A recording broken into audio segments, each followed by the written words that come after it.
The 911 operator heard terror, but something about it didn't sound right. "Help me, please, my husband. He's not breathing." The woman was shaking, crying, gasping for air. But what investigators discovered inside that home didn't match the panic in her voice. No break-in, no forced entry, no struggle. Just a dead husband, a spotless gun, a silent house, and a secret slave contract, signed by the very woman screaming for help.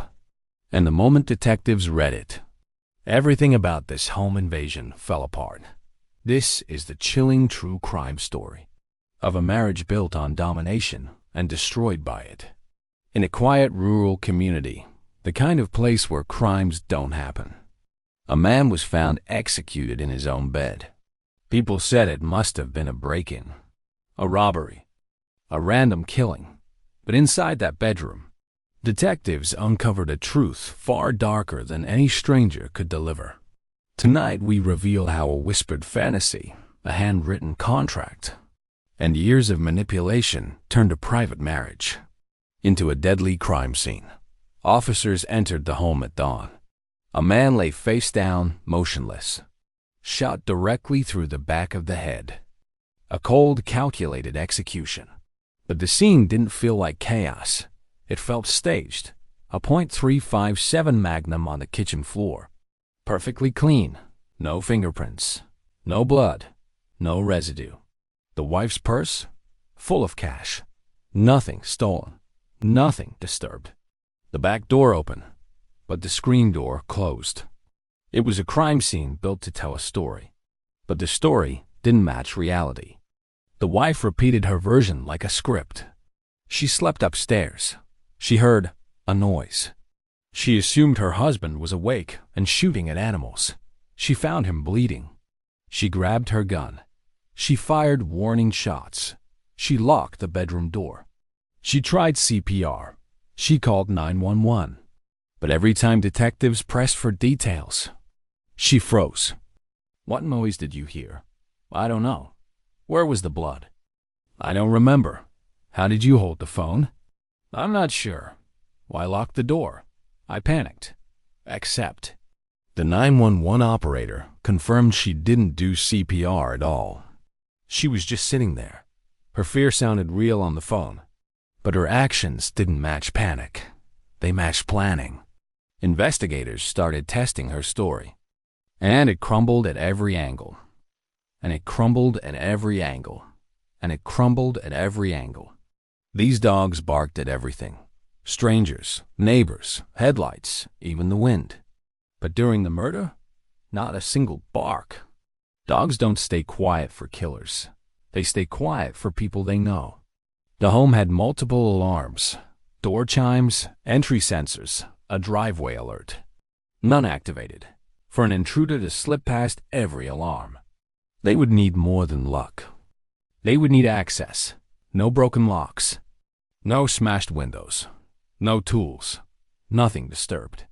Someone didn't break in. Someone walked in. A point-blank gunshot sends blood and tissue backward. The murder weapon should have been filthy. Instead, clean enough to sparkle. A killer racing away doesn't polish a gun, but a spouse rewriting the scene just might. On the door he touched daily. His DNA was gone. Only hers remained. DNA doesn't vanish. It gets wiped away, piece by piece. The intruder theory collapsed, and all signs pointed inward. Friends once thought the couple was stable, country living, small business, quiet life. But when detectives dug deeper, they uncovered a relationship rotting from the inside. The husband? Explosive temper. Controlling. Quick to humiliate. Known to intimidate people publicly and privately. The wife? Not so innocent either. People described her as clever, manipulative, and disturbingly calm under pressure. Money issues worsened everything. Debts climbing. Loan denied. Bills piling up. Life insurance waiting. A marriage made of dominance and resentment was turning into a quiet battleground.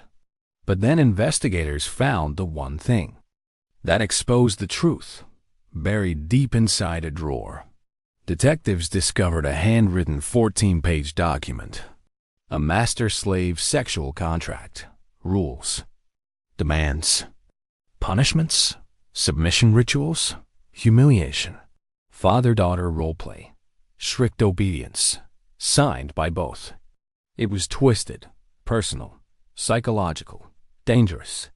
The wife claimed it was consensual. Detectives weren't convinced. And then the timeline delivered a bombshell.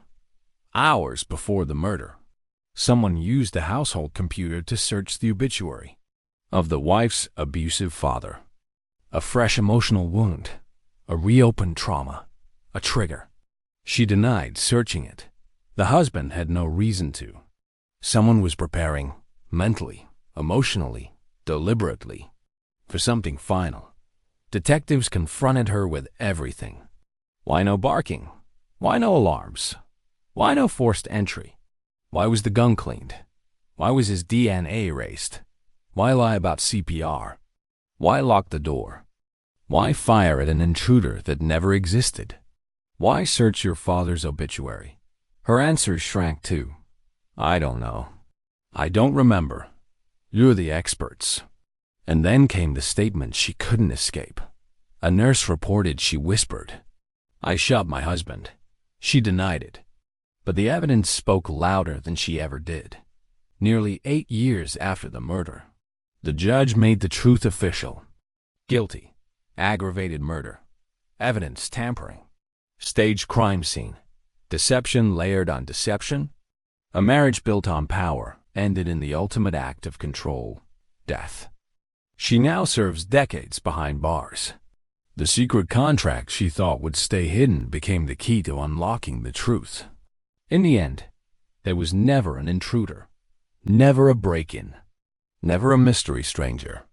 There was only a marriage, twisted by domination, trauma, fantasy, and revenge, and a woman who believed she could rewrite the truth with a single gunshot. But in true crime, the truth always comes out.